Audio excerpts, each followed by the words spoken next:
아멘. 2022년 오늘 첫 번째 주일입니다. 사도행전 48번째 시간 같이 보겠습니다. 새해 복 많이 받으십시오. 아멘까지는 아니고 그냥 새해 복 많이 받으십시오.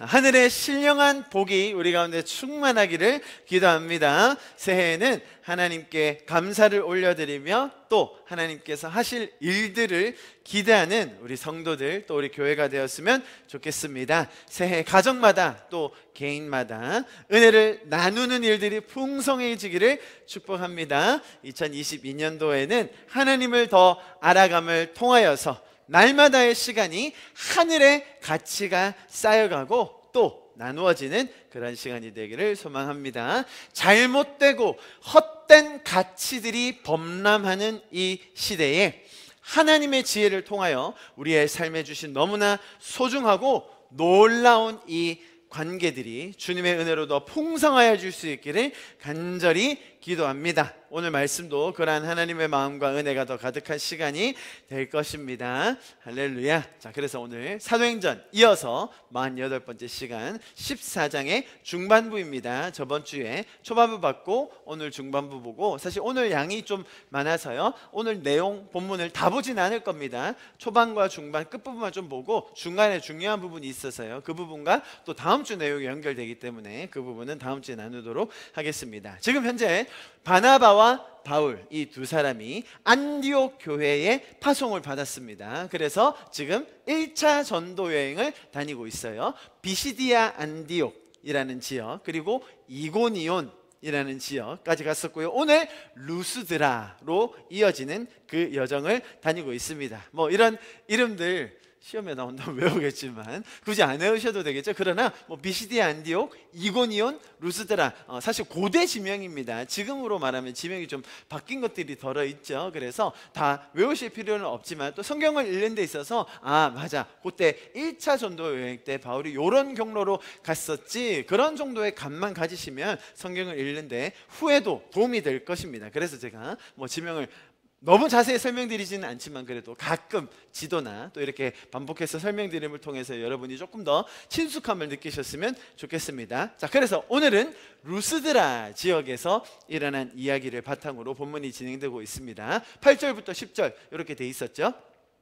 눈으로 한번 보시면서 따라오면 좋겠습니다. 자, 첫 번째 장면에서 나면서부터 걷지 못했던 사람이 등장했습니다.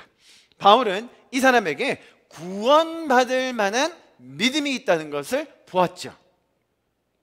여러분 생각하셔야 됩니다. 구원받을 만한 믿음이 있었다? 그래서 그 사람을 보고는 소리질러 일어나라고 했더니 그 사람이 걷게 되었습니다. 자, 오늘 새해 첫 주 주일 예배 아닙니까? 자, 이런 기적을 보여주는 텍스트가 나온 것이 우리에게 우연이 아니겠죠? 그렇다면 이런 본문을 보면서 좀 원래 그냥 하는 것처럼 말이죠, 일반적인 설교처럼 그렇게 하면 좋지 않을까라는 생각도 제가 잠깐 하게 되었었습니다. 보통은 이런 본문을 어떻게 설교합니까? 하나님은 기적을 일으키는 분이시다. 어떤 기적입니까? 능치 못하는 기적이 없는데 왜? 뭐라고 되어 있어요? 나면서부터 걷지 못하게 된 사람. 일반적으로 볼 때 불가능해 보이는, 절대로 일어나지 않을 것 같은 그런 상황도, 그런 문제 환경도 하나님은 어떻게 하신다고요? 해결하신다. 별로 아멘이 안 나오네요. 이 교회가 좀 이상한 것 같아요. 그만큼 불가능해 보이고 어려워 보이는 일이라 할지라도 우리 하나님께는 불가능한 것이 없다. 자, 그런데 이 사람에게 조금 독특한 것이 있었으니 그게 뭐였습니까? 믿음이었다는 거예요. 일반인에게 없는 그런 믿음이 있었다는 거죠. 우리도 이 사람과 같은 절대적인 믿음만 보이면 무엇을 경험할 수 있다고요? 이렇게 불가능해 보이는 일도, 기적도 우리가 경험하고 체험할 수 있다. 이런 게 가장 일반적인 해석과 설교 아니었습니까? 꼭 이런 이제 흐름에 설교가 나오면 꼭 등장하는 또 인물이 한 명 있습니다. 여러분 기억나십니까? 맹인이자 거지인 바디메오. 그죠? 소경 바디메오 많이 들어보셨죠? 마가복음 10장에 이렇게 이야기하고 있습니다. 그들이 여리고에 이르렀더니 예수께서 제자들과 허다한 무리와 함께 여리고에서 나가실 때에 디메오의 아들인 맹인, 거지, 맹인이면서 또 동시에 거지입니다. 눈이 안 보이니 뭐 할 수 있는 일이 없었겠죠. 바디메오가 길가에 앉았다가 보세요. 47절 나사렛 예수란 말을 듣고 소리질러 이르되 다윗의 자손 예수의 나를 불쌍히 여기소서 하거늘 많은 사람들이 꾸짖어 막 핀잔을 주고요, 막 모욕감을 줬습니다. 그랬더니 잠잠하라 하되 그가 더욱 크게 소리질러, 자, 우리에게 필요한 게 뭐라고요? 염치를 보지 않고 눈치 보지 않고 예의 따지지 않는 믿음, 부르짖는 거. 제가 이 구절 때문에 우리 어머니께서 부흥회만 가면 주변 사람 개의치 않고 나는 복 받아야겠다고, 우리 자식은 축복해야 되겠다고 막 그냥 두 손 들고 소리 지르는데, 또 부흥사분들은 꼭 그걸 또 장려하세요. 옳지 더해 복 받겠네. 그래 막 어떤 분들은 앞에 앉아가지고 아멘 나만 받을까 하고 막 당기는데 아주 그냥 경쟁이 얼마나 치열했는지. 요런 것 때문에 바디메오가 소리 질렀다. 어떻게? 주변 사람들 시끄러워 조용히 좀 해 라고 해도 막 소리 질렀다는 거예요. 다윗의 자손이여 나를 불쌍히 여기소서 하는지라. 예수께서 머물러 서서 그를 부르라 하시니 그들이 맹인을 부르며 이르되 안심하라, 안심하고 일어나라. 그가 너를 부른 다음에 맹인이 뭘 벗었어요? 자, 여기 중요하죠. 겉옷을. 맹인에게 이 겉옷 한 벌 뭡니까? 전재산. 이 전재산을 다 내팽겨 떨쳐 그 예수께 달려가는 그 헌신적인 절대적인 극단적인 믿음을 보이면 어떻게 된다고요? 눈을 뜬다. 할렐루야. 너무 많이 들어온 설교 아닙니까? 이제 여기에 조금 이제 더 또 맛있는 양념을 더하자면 제가 너무 비관적인 건지 모르겠는데 과부의 두 렙돈이라든지 뭐 마리아의 향유라든지 뭐 이런 것까지 딱 첨가하면 이 설교의 왁구가 나온다고 이렇게 보통 전문적인 용어로 설명할 수 있습니다. 그렇다면 반대로 우리의 삶에 기적을 경험하지 못하는 이유가 뭐겠어요? 믿음이 없어져서, 믿음이 없고 또 그런 믿음이 있다 하더라도 보여야 될 것 아닙니까? 이런 식으로 바울의 눈에 보였다고 했고 바디메오는 그렇게 겉옷을 떨쳐 버리고 나왔으니까 기적을 경험했다라는 설명이 가능한 것이죠. 그래서 우리가 믿음이 없으니까 기적을 경험 못한다. 만약에 우리의 삶에, 우리 교회에 부흥도 없고 기적도 없고 뭔가 하나님이 역사하시는 것이 없다면 뭐의 반증인 거예요? 믿음이 없네 라는 비판을 들을 수도 있다는 거예요. 그냥 이렇게 설교하고 또 이렇게 믿고 이렇게 신앙생활하면 안 됩니까? 그냥 뭐 적힌 거 보니 그런 거 같은데 그렇게 믿고 또 살면 안 될까요? 또 실제로 임상적으로 볼 때 이렇게 하는 교회들이 또 부흥을 해요. 그죠? 그 메커니즘은 조금 더 복잡하기 때문에 제가 다음에 사석에서 좀 말씀드리고요. 자, 이렇게 뭔가를 더 드리고 바치고 헌신하고 극단적으로 믿음을 보이는 때에 기적이 일어난다. 그래야 우리도 부흥을 경험한다. 하나님이 살아계심을 체험한다 라고 우리가 그렇게 이해해 왔습니다. 여러분, 이 사람, 오늘 본문의 이 사람에게 믿음이 있었습니다. 바울이 만났던 나면서부터 걷지 못했던 그 사람에게 믿음이 있었습니다. 그것도 구원받을 만한 믿음이 있었어요. 기독교에서 말하는 구원이라는 것은 보세요, 믿음을 전제로 하여 이러한 믿음을 보일 때에만 가능한 것입니까? 동시에 지금 기적이 일어났지 않습니까? 걷지 못했던 자가 일어났는데 불가능해 보였던 문제가 해결되는 이런 기적, 그죠? 동시에 영원히 죽을 수밖에 없었던 우리를 구원하는 이 사건, 뭔가 여러 가지가 동시에 보이죠? 이런 것들이 믿음을 보여야, 믿음이 있어야 가능한 일입니까? 제가 그렇지 않다는 두 가지 이유를 설명드리겠습니다. 첫 번째, 단어의 뜻에 대한 오해입니다. 자, 여기서 구원받을 믿음이라고 했는데요, 이 단어는 꽤나 유명한 단어입니다. 소조라는 구원이라는 그런 단어에서 파생된 단어예요. 소데나이를 썼는데요, 자, 기본적으로 두 가지 뜻을 가지고 있습니다. 첫 번째로 구원이라는 것의 뜻이 우리가 잘 알고 있는 기독교의 가장 핵심적인 단어, 우리가 죽어 있었던 자였는데 예수 그리스도 보혈의 공로로 하나님의 은혜로 새 생명을 얻어서 이제 영생하는 삶, 천국의 삶을 살게 되는 그 구원이라는 첫 번째 뜻이 있습니다. 자, 우리가 잘 아는 그런 구원의 개념이죠. 두 번째 뜻이 있는데, 구원이라는 이 소조의 뜻이 있는데, 두 번째 뜻은 온전하게 하다, 건강하게 하다 라는 의미입니다. 예를 들어 마태복음의 말씀을 볼 수 있습니다. 우리 같이 한번 읽어볼까요? 마태복음 8장 23절부터 25절입니다. 시작. 배에 오르심에 제자들이 따랐더니 바다에 큰 놀이 일어나 배가 물결에 덮이게 되었으되 예수께서는 주무시는지라 그 제자들이 나와 깨우며 이르되 주여 구원하소서 우리가 죽겠나이다. 자, 여기서 구원이라는 단어가 쓰였죠, 그죠? 제가 말씀드린 똑같은 단어입니다. 소조라는 단어. 그 구원이라는 뜻이 두 가지가 동시에 쓰일 수 있다고 말씀드렸는데, 첫 번째는 뭐라고요? 우리의 영이 죽어있던 상태에 하나님을 떠나 죄 가운데 살아서 죽어있던 우리를 살리시는 그 구원, 영생의 삶, 천국의 삶, 우리의 죄를 구속하여서 십자가의 보혈로 우리를 살리셔서 하나님과의 관계를 회복하는 그 구원 있다고 말씀드렸는데, 자, 이 구절에서는 어떤 뜻으로 쓰인 것 같습니까? 그 영원한 구원의 계획, 그 천국의 삶으로 주님 우리를 들어가게 해 주십시오, 그 뜻입니까? 아니면 예수님 좀 우리 좀 살려주세요, 우리를 탈출시켜 주세요, 그 뜻입니까? 이해하시겠죠? 그렇게 어려운 뜻은 아닙니다. 여기서 말하는 구원이라는 것은 지금 이 순간이 너무 답답하고 힘들고 절망적이고 죽을 수 있을 것 같은데 우리를 살려주십시오, 우리를 탈출시켜 주십시오, 우리를 건강하게 다시 만들어 주십시오 라는 뜻이라는 거예요. 지금 이 걷지 못하는 사람의 마음에 있었던 이 구원이라는 것은 예수 그리스도의 보혈의 공로로 말미암은 그 구원이겠습니까? 아니면 나도 걷고 싶다, 나도 한 번만 걸어봤으면 좋겠다, 나도 다른 사람들처럼 걸어보기만 하면 소원이 없겠다, 어떤 뜻이겠습니까?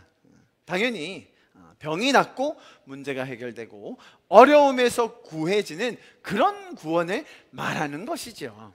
당연히 후자의 구원을 의미하는 것입니다. 그래서 주석에 이렇게 적혀져 있습니다. 너무 분명히 적혀 있어서 제가 한번 찾아와 봤습니다. 보통은 제가 주석을 반대적인 경우로 찾아오는데 오늘 너무 정확하게 딱 이렇게 설명이 되어 있더라고요. 보십시오. 따라서 본 구절의 표현을, 그러니까 구원받을 만한 믿음, 그죠? 구원이라는 것과 믿음 둘 다 쓰였는데 보세요.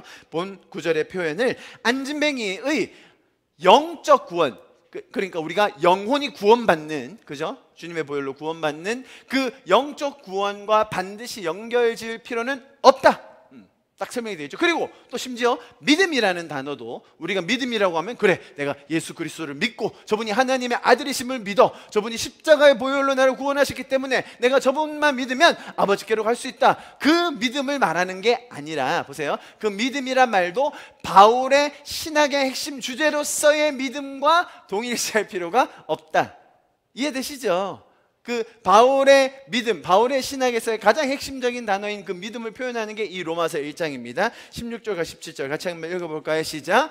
내가 복음을 부끄러워하지 아니하노니 이 복음은 모든 믿는 자에게 구원을 주시는 하나님의 능력이 됨이라. 먼저는 유대인에게요 그리고 헬라인에게로다. 복음에는 하나님의 의가 나타나서 믿음으로 믿음에 이르게 하나니 기록된 바 오직 의인은 믿음으로 말미암아 살리라 함과 같으니라. 여기서 말하는 믿음이 뭡니까?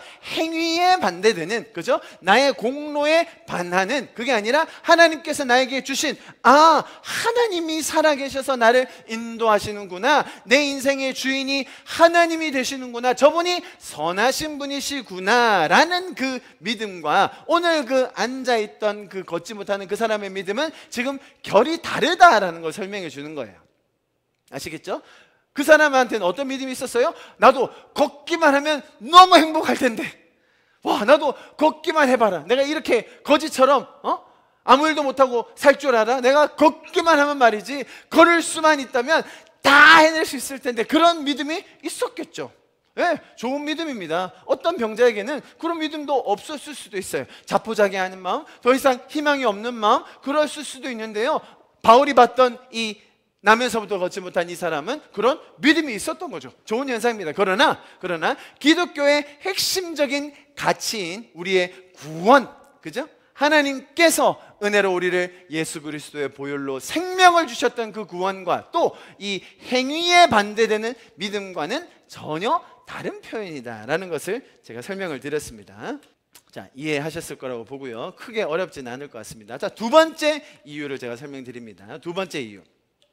우리가 오늘 장면을 보면서 바울이 이 나면서부터 걷지 못한 이 사람을 보면서 이에게 구원받을 만한 믿음이 있었고 그 결과로 정말로 병이 나았고 구원을 받았다라는 그런 해석이 왜 아닌지에 대한 그 오해를 한 맥락 속에서 설명드리자면요. 첫 번째는 단어를 설명드렸고 두 번째는 맥락을 좀 이해했으면 좋겠는데요. 자, 이 장면을 보면서 우리는 단순히 예를 들어 와, 우리 하나님 능력 있으시다. 우리 하나님은 못할 것이 없으시다. 우리 하나님은 불가능을 가능케 하신다. 우리가 믿음만 보이면 이런 기적을 다 경험할 수 있다. 이렇게 1차적으로만 해석하면 안 되는 이유를 제가 설명드리려고 하는데요. 오늘 본문에서 이렇게 병자를 고치는 사건이 있은 바로 이후에 사람들이 보였던 반응, 그 주변 루스드라 지역 사람들이 보였던 반응이 꽤나 유명합니다. 이 사람들은 그리스 신관에 아주 익숙한 자들이었습니다. 당시 헬라 문화에 젖어 있던 그런 신관, 우리가 요즘 많이 얘기하는 그리스 로마 신화 많이 알고 있지 않습니까? 자, 거기에 굉장히 익숙한 문화 속에서 살던 사람들이었는데요. 그래서 이 놀라운 일을 행했던 바울과 바나바를 어떤 신에 비유했습니까? 제우스와 헤르메스라는 신에게 그 신들이 인간으로 나타났다라고 하면서 그 사람들에게 제사를 드리려고 하는, 마치 신에게 제사하듯이 하려고 했다라는 거예요. 그 장면이 오늘 11절과 12절이었죠.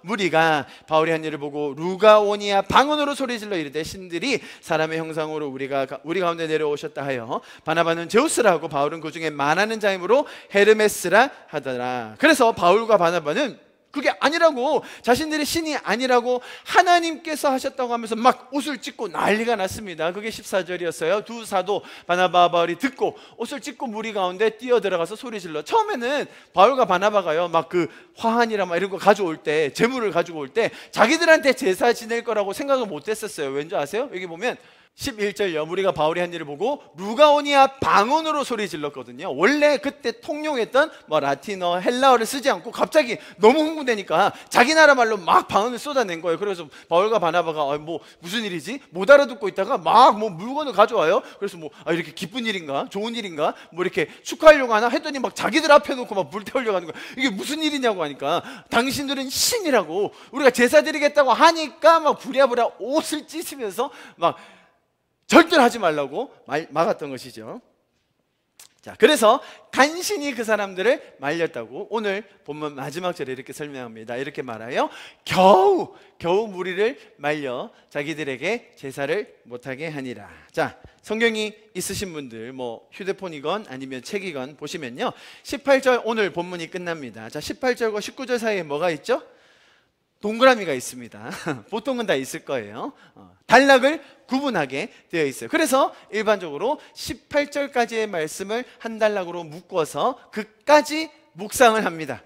혹은 그까지만 설교를 하고 19절부터는 또 따로 구문을 정해서 보곤 합니다. 바울과 바나바가 엄청난 기적을 베풀었고 루스드라 지역의 사람들은 막 소동을 일으키면서 이 두 사람을 신으로 추대하려 했는데 그 두 사도가 극구 만류했다. 자, 그렇게 만류했던 이유는 우리가 잘 알고 있죠. 스스로 한 것이 아니라 하나님께서 하셨다라는 것을 그들에게 나타내기 위했죠. 자, 어쨌든 보세요. 이렇게 하나님께서 살아계시고 이런 일들을 일으키실 수 있는 분이라는 것을, 그죠? 하나님은 이런 기적도 일으키시고 또 하나님이 구원하신다는 것을 설명하기 위해서 설명할 수 있는 계기를 마련한 사건이 뭡니까? 기적이죠. 잘 들어보세요. 그 기적이 있었기 때문에 이런 난리법석 소란은 일어났지만 어쨌든 그 소란을 자기 옷을 찢어서라도 참남한 것을 보여주기 위한 행동입니다. 찢어서라도 그 사람들에게 설명하고 만류하면서 진정한 복음을 전했다. 그러니까 어쨌든 그 기적 때문에 이렇게 복음을 제대로 나눌 수 있는 기회를 가졌으니 우리는 이런 기적들을 더 사모해야 한다. 더 추구해야 한다. 왜? 그런 기적이 일어나야 사람들의 반응은 잘못 나올지언정 제대로 설명해 줄 수 있으니까, 다시 그들에게 가르쳐 줄 수 있으니까 어쨌든 기적은 우리가 더 사모할 것이다. 더 바라고 구해야 한다. 자, 그래서 그 기적을 일으키기 위해서 우리에게는 믿음이 필요하고, 그 믿음의 행위가 우리의 신앙생활에서 나타나는 기도이자 예배이자 그런 것들이다 라고 설명을 하곤 합니다. 이런 재미있는 문구가 있더라고요. 그림과 함께 있던데요. 가족들이 함께, 자녀가 4명이나 되던데 보통 미국의 홈스쿨러들이 이렇게 4명 정도 데리고 있어요. 뭐라고 적혀있냐면 When a prayer becomes your habit, miracles become your lifestyle. 한글로 말하면 기도가 습관이 되면 기적은 일상이 된다. 많이 들어보셨죠? 너무 확 와닿죠. 이런 그림가 보니까 맞아. 우리가 매일 기도하고 날마다 기도하는 버릇을 가지고 있는, 습관을 가지고 있는 사람들은 어떻게 된다고요? 그런 기적을 경험하는 것이 일상이 된다. 기도라는 것이 뭡니까? 하나님이 살아계시고 그분은 우리에게 기적을 베푸는 분이시라는 것을 믿는 믿음의 표현이기 때문에 기도를 해야 믿음이 있다는 걸 보이고 믿음이 있어야 기적이 일어난다. 그런 맥락으로 들리시죠? 저는 그렇게 봤는데요. 당연히 이런 기적들은 믿음을 통해서 일어나고 기도를 통해서 일어나기 때문에 이런 기적이 일어나면 당연히 또 부흥과 영혼들이 돌아오게 될 것이고요. 또 교회가 성장하는 것이 자연스럽게 따라온다. 교회뿐만 아니라 개인의 삶에서, 사업의 영역에서, 학업에서. 그래서 오히려 더 믿음을 보여서 기도하라라고 이야기를 많이 하죠. 자, 그런데 여러분, 이렇게 설명을 많이 하곤 하는데요. 그런데 오늘 제가 말씀드린 18절에서 마무리된 오늘 본문이 있지 않습니까? 오늘 19절까지만 좀 보려고 해요. 19절 보십시오. 자, 동그라미 이렇게 제가 일부러 지우지 않았어요. 평소에는 지우는데 이렇게 단락이 구분되어 있다라는 것을 표현하는 19절입니다. 같이 한번 읽어봅니다. 시작. 유대인들이 안디옥과 이고니온에서 와서 무리를 충동하니 그들이 돌로 바울을 쳐서 죽은 줄로 알고 시외로 끌어내치니라. 자, 여러분 지금 맥락을 보십시오. 오늘 본문이 어떤 흐름으로 갔는지 제가 설명드렸습니다. 그죠? 그 장면들이 여러분 머릿속에 떠오르실 겁니다. 자, 그런데 그 장면이 채 끝나지 않았어요. 지역도 바뀌지 않았습니다. 그 자리 그대로입니다. 시간요 많이 흐르지 않았어요. 18절과 19절 거의 동일한 선상, 장소와 시간대로 보시면 됩니다. 자, 그런데 18절까지 그렇게 잘 마무리가 되더니, 그죠? 겨우 말렸다고 했어요. 그리고 설명을 잘 했을 겁니다. 그런데 19절에서 바로 어떤 일이 일어나요? 그 직전에 보세요. 유대인들이 안디옥, 비시디 안디옥입니다. 이고니온, 아까 제가 설명드렸죠? 비시디 안디옥, 이고니온 지나 지금 루스드라로 왔어요. 그런데 그 앞전 지역에서도 어떤 유대인들, 어떤 사람들은 바울과 바나바가 전하는 복음을 싫어하고 선동하고 거짓말하고 그래서 그들을 쫓아냈거든요. 그래서 지금 오게 된 여정이 바로 비시디 안디옥, 이고니온, 루스드라였다는 거예요. 그런데 그 앞선 지역에서 그 사람들이 얼마나 도끼를 품었는지 지금 루스드라까지 찾아와서, 그죠? 찾아와가지고 어떻게 했다고 했어요? 무리를 충동하니, 조금 더 다른 표현으로 하면 선동하니라고 되어 있어요. 자, 여기서 말하는 무리는 누구예요? 루스드라 지역 현지 사람들에게 그 다른 지역 사람들이 찾아오더니 여기서 막 기적이 일어나고 동일하게 복음이 나누어지고 있는데 이 사람들이 찾아와가지고는 충동하고 선동해가지고는 어떻게 만들었어요? 아니, 신이라고 하면서 제사를 드리려고 막 자기 재물 가져오고 막 경배하려고 했는데 그거 애써 말려놨더니 이번에는 어떻게 해요? 돌로 쳐 죽이려고 했어요. 여기서 바울이 거의 죽었습니다, 여러분. 죽은 줄 알고 시외로 끌어냈다니까요. 보이시죠? 바울의 삶에서 가장 고통스러웠던 그런 순간들을 고린도후서 11장에 이렇게 설명해 놓고 있어요. 바울이 복음을 전하면서 당했던 고난들, 박해들, 핍박들을 몇 구절로 설명하는 이런 압축된 절에서 오늘 장면이 나와요. 보세요. 유대인들에게 40에서 하나 가만대를 5번 맞았다. 태형을 맞았다는 거죠. 여러 번 맞았던 5번이나 맞았다는 거 정확하게 나와 있어요. 3번 또 태형으로 맞았고 1번 돌로 맞았고, 그게 오늘이에요. 보이시죠? 그게 루스드라에서 있었던 일이라는 거예요.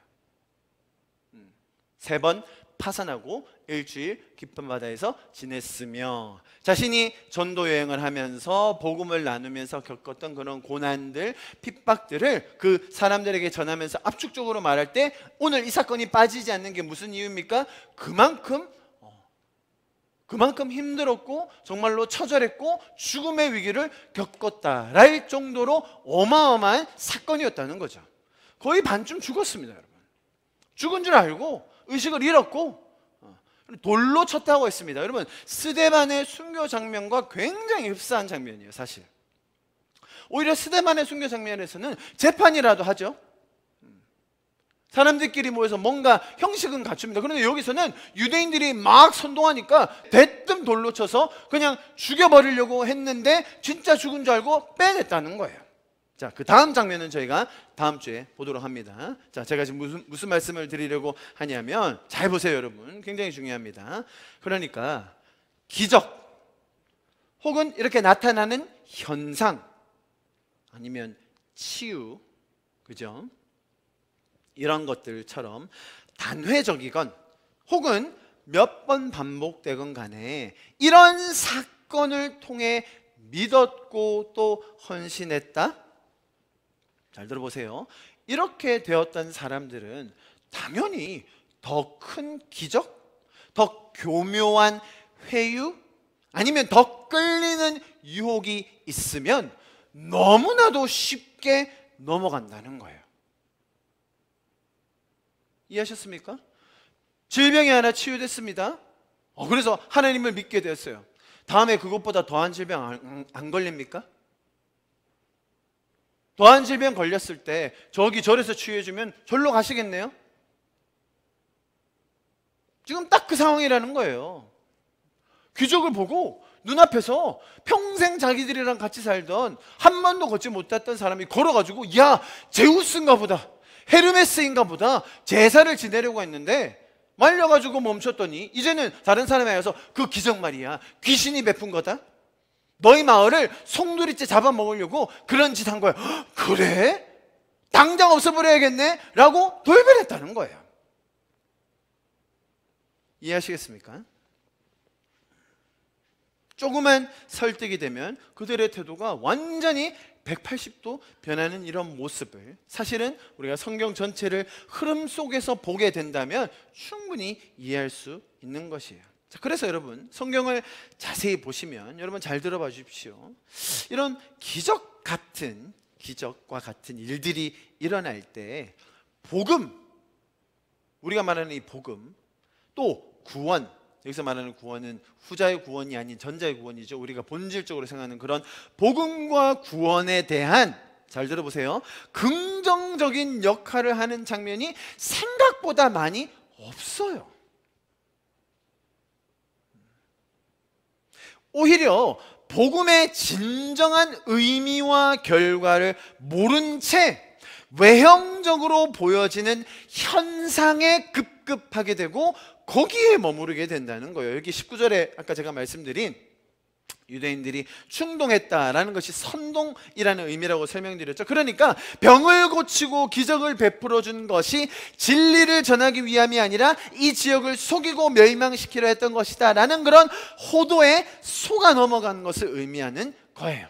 자, 이런 전체적인 맥락을 봐야 한다는 것이죠. 그렇다면 우리가 믿음을 드려야, 그래야 구원받고 믿음을 보여야 기적을 체험할 수 있다라는 말은 할 수가 없는 것이죠. 자, 여러분, 너무 중요합니다. 잘 들어주십시오. 기독교에서 말하는 가장 핵심인 구원은 우리의 죄를 사하시는 예수 그리스도의 십자가 보혈의 공로로 말미암아 하나님의 은혜로 우리의 끊어졌던 하나님과의 관계가 회복되는 것을 말합니다. 이제는 우리가 고아처럼 혼자서 세상의 의미와 가치를 모른 채 살아가는 것이 아니라 성령님과 동행함으로써 풍성한 그 은혜를 배우고 누리고 나눌 수 있게 된 것입니다. 이것이 천국의 삶이요, 이것이 영생의 삶인 것입니다. 영원하신 하나님의 그 마음과 뜻을 알아서 살 수 있게 된 것이죠. 자, 그 과정 속에서 왜곡된 세상의 현상들이 있어요. 또 일어나요. 하나님께서 창조하셨던 그 원형의 모습이 온데간데 없어지고 깨어지고 손상된 인간 사회, 또 우리의 육신, 그런 관계들이 드러나기 마련이에요. 하나님께서는 악한 일들을 일부러 세상에 심어놓거나 행하시는 것이 아니라 악의 가능성조차도 열어두신 채 사랑의 본질을 우리에게 가르쳐주기 원하셨었죠. 그래서 우리가 사는 이 세상에는 하나님을 떠난 우리의 죄적인 선택으로 인한 고통, 시련, 어려움들이 늘 존재한다는 거예요. 자, 하나님께서 기적적으로 그런 문제들을 해결해 주시기도 합니다. 그러나 많은 경우에 있어서 우리가 신앙생활을 하다 보면 그런 시험과 어려움들을 다 해결해 주시는 그런 차원을 넘어서서 오히려 그것을 극복할 힘을 주시는 것이 우리 하나님이세요. 우리 인생의 문제가 다 해결되는 것, 그것이 인생의 해답이 될 수 있을까요? 많은 사람들이 그걸 원하잖아요. 자, 그런데 들어보세요. 죄의 본질적인 문제가 모두에게 완전히 해결됐어요. 그것이 십자가의 속죄라는 거예요. 그 십자가의 속죄가 모두에게 이르기 전까지는 문제 자체가 다 해결된다고 해도 또 다른 어려움, 또 다른 고통이 파생된다는 거예요. 그래서 우리가 싸우는 것은 문제를 해결하는 것이 아니라 죄와 피 흘리기까지 싸우는 거예요. 우리가 싸우는 것은 악의 세력, 공중의 권세 잡은 이 은혜를 은혜로 여기지 못하게 하고 하나님을 하나님으로 모르게 만드는 이 악의 세력과 대항하는 거예요. 그래서 하나님께서 우리에게 이미 이루어 주신 이 천국의 삶을 더 누리고 더 나누는 것이 성도의 삶이 되는 줄 믿습니다. 네, 이처럼 기적이 일어나는 것 너무 감사한 일입니다. 자, 누차 말씀드렸죠. 분명히 우리는 그런 기적들을 위해서 기도해야 하고요, 또 기도합니다. 그러나 성경의 메시지는 이 기적이 일어나려면 믿음이 있어야 한다?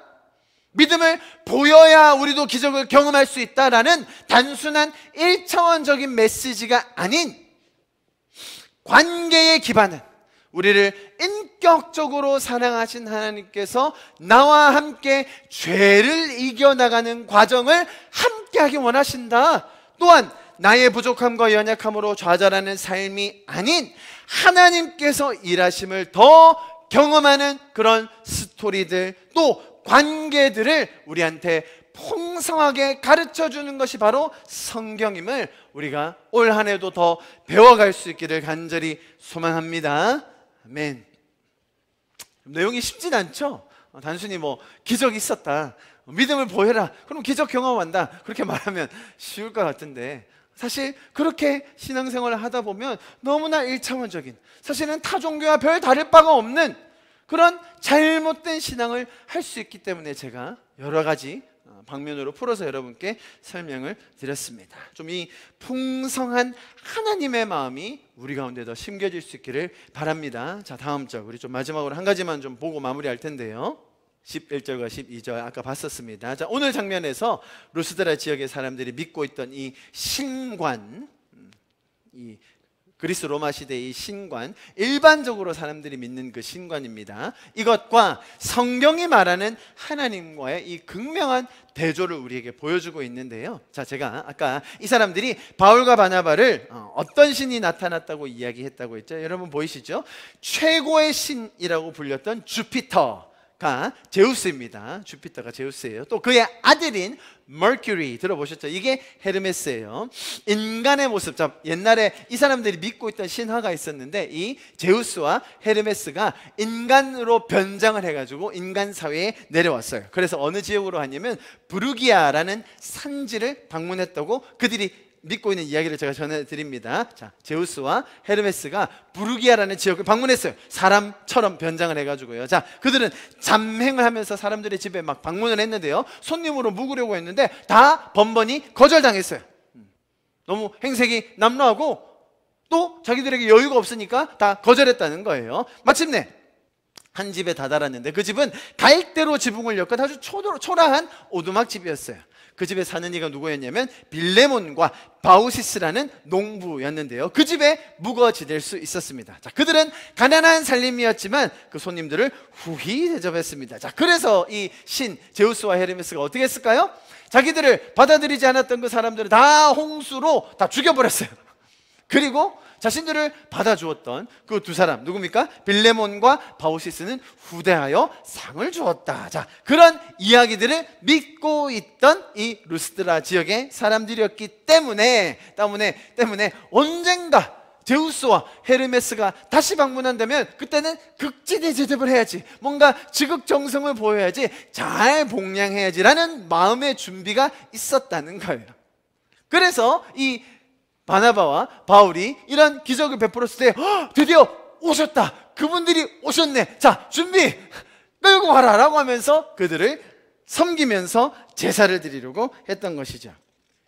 이해하시겠죠? 아주 이런 이야기가 깔려 있었습니다. 자, 이것이 잘 보시면 일반적인 종교관 또 신관이라고 할 수 있습니다. 첫 번째, 이들이 가지고 있는 이런 종교관, 신관에서의 인간의 역할이 있습니다. 보십시오. 어떤 역할을 해야 됩니까? 인간은 신에게 잘 보여야 해요.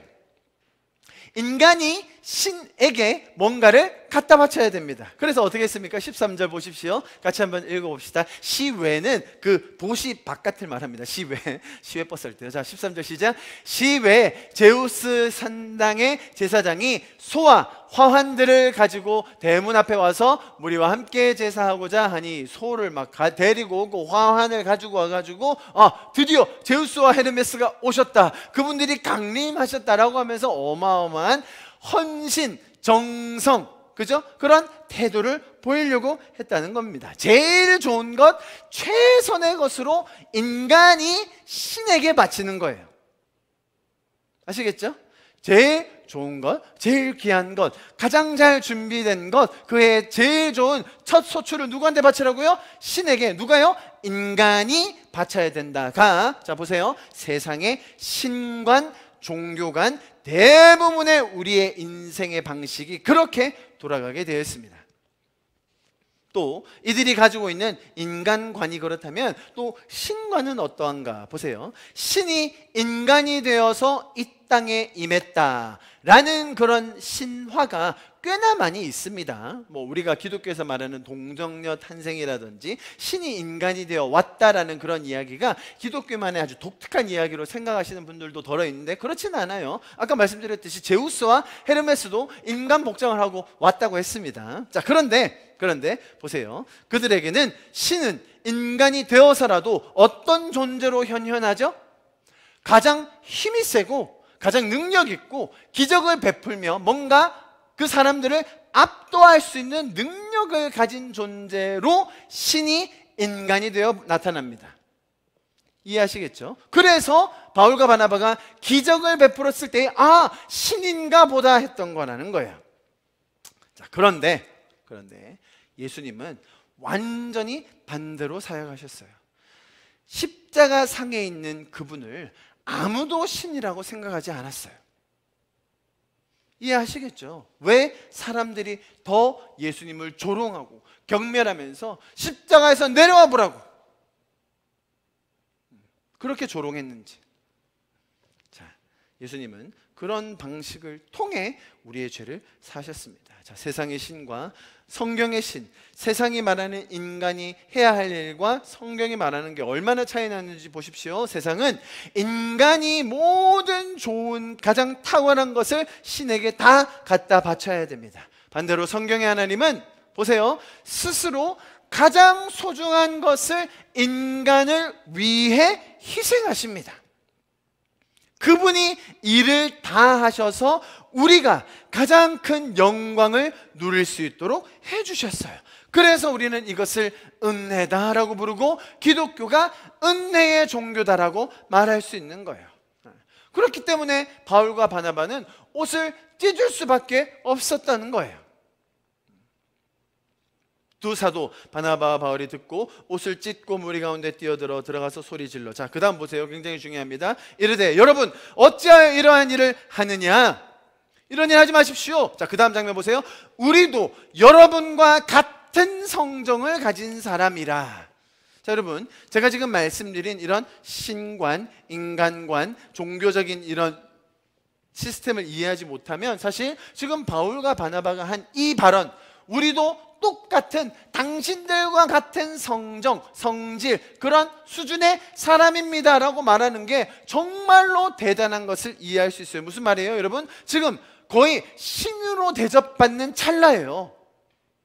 여러분, 대부분의 사람은 자신에게 좋은 그런 내용과 가르침이 있을 때 그런 사람들의 환희와 또 존경과 칭찬을 받았을 때 그것에 올라서서 그것을 잘 이용해서 내가 가진 것도 더 보여야지 라고 생각하기 쉬워요. 이해하시겠습니까? 내가 기적을 베풀었어요?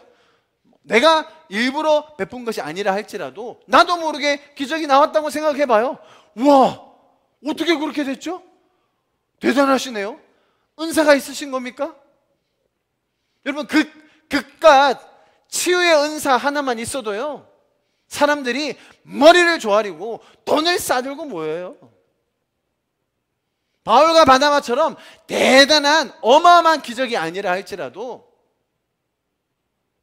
조금만이라도 사람들의 환심을 사거나 아주 작은 문제라도 해결해 준다 손 치면 사람들이 그 사람이 신인 줄 알고 얼마나 모이는데요.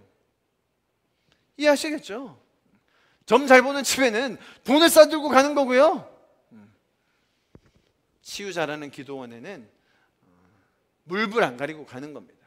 자, 그럴 때 이렇게 이야기할 수 있냐는 거예요. 아니요. 저도 당신들과 똑같은 성정의 사람입니다. 여러분, 이것은 정말로 엄청난 성숙함의 표현이에요. 여러분, 오늘 이 말씀을 잘 기억하시고 혹시 다음에 여러분 손에서 기적이 나오걸랑 꼭 이 말씀을 기억하시면 좋겠습니다. 저도 똑같은 사람입니다. 저도 죄인, 저를 이렇게 은사 있다고 이렇게 기도 많이 하는데 하지 마십시오. 여러분, 어려워요 이거. 비단 이런 기적적인 은사뿐이겠습니까? 우리의 지성, 내가 가지고 있는 이런 주님이 주신 달란트들, 그거 다 여러분이 노력해서 얻으셨습니까? 내가 수고했기 때문에 이루어진 건가요? 우리는 다 하나님 앞에서 죄인이었는데 하나님이 우리에게 그 은혜를 주신 것을 기억했으면 좋겠습니다. 할렐루야. 자, 그러면서 지금 바울이 하는 이 말 마지막으로 같이 보겠습니다. 우리도 여러분과 같은 성정을 가진 사람이라. 여러분에게 복음을 전하는 것은 보십시오, 이런 헛된 일을 버리고.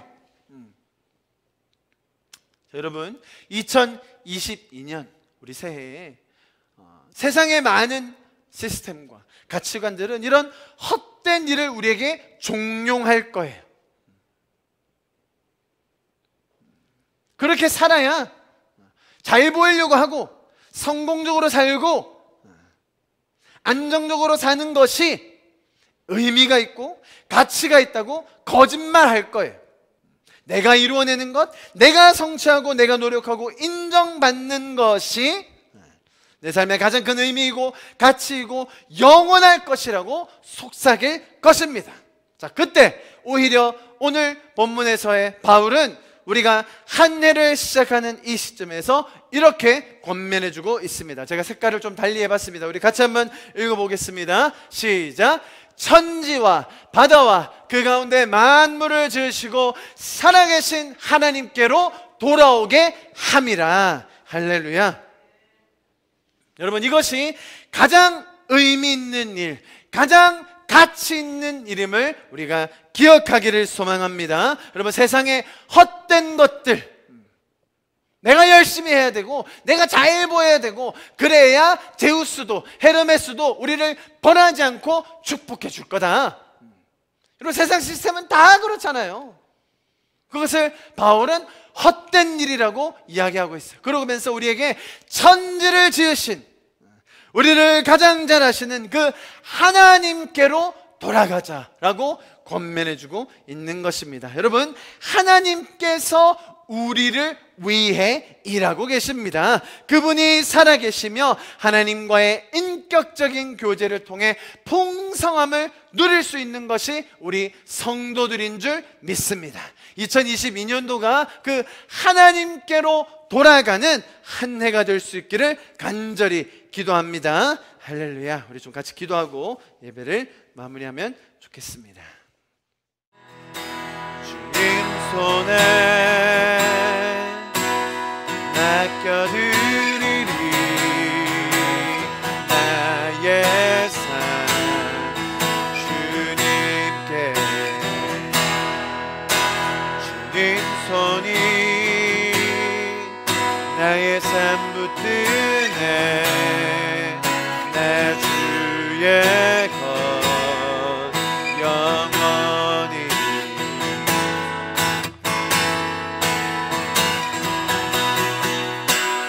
내가 믿는 분 예수, 내가 속한 분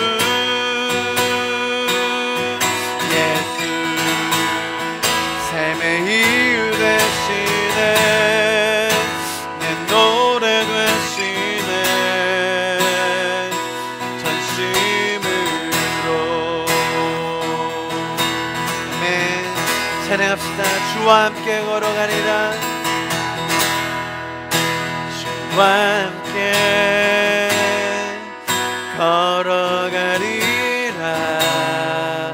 모든 길을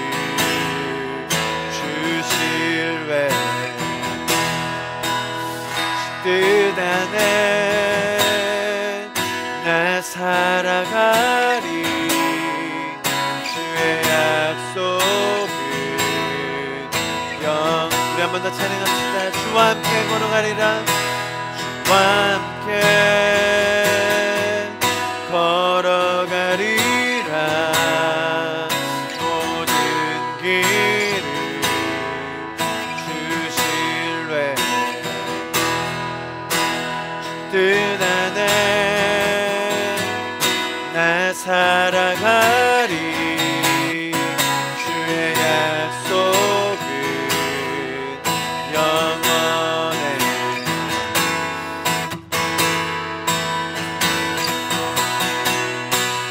내가 믿는 분 예수, 내가 속한 분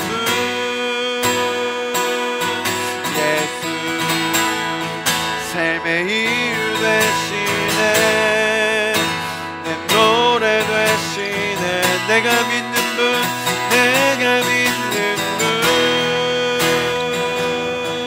예수, 내가 속한 분 예수, 삶의 이유 되시네 내 노래 되시네. 내가 믿는 분, 내가 믿는 분 예수,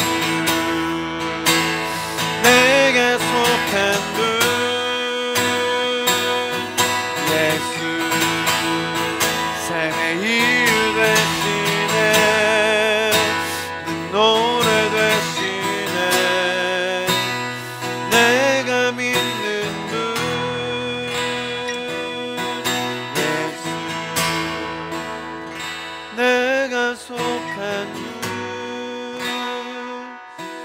예수 삶의 이유 되시네 내 노래 되시네 삶의 이유 되시네 내 노래 되시네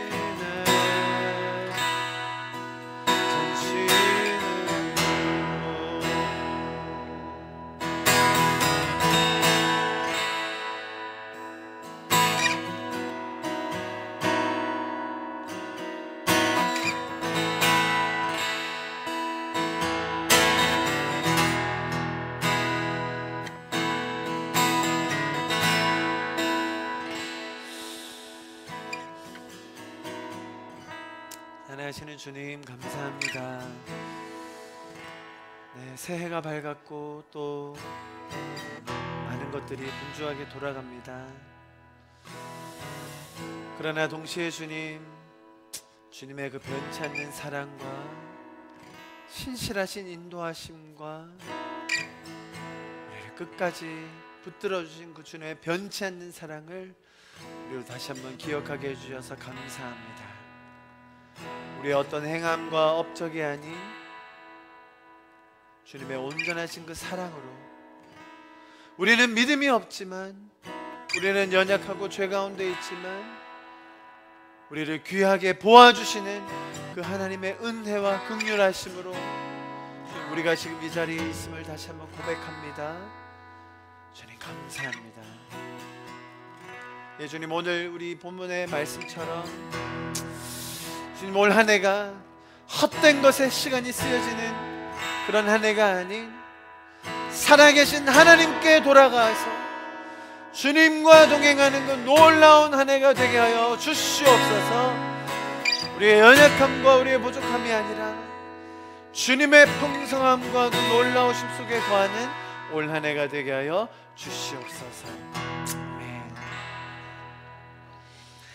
지금은 우리 주 예수 그리스도의 그 무한하시고 끝이 없으신 그 은혜와 하나님 아버지의 공급하시고 인도하시고 포기하지 않으시는 그 열정과 그 은혜, 성령님께서 헛된 삶 가운데 살아가지 않도록 우리를 붙들어 주시고 인도하여 주시는 그 교통하심이 지금 이 자리에 모여서 하나님의 은혜를 다시금 배우고 또 누리고 나누기 원하는 우리 성도분들 한 분 한 분 가운데, 가정 위에, 직장 위에, 학업 가운데, 또 이 자리에 함께하지 못하지만 흩어진 곳에서 동일한 마음으로 그 은혜를 사모하며 함께 예배하는 그 모든 영혼들 가운데 지금부터 영원토록 함께 하시기를 간절히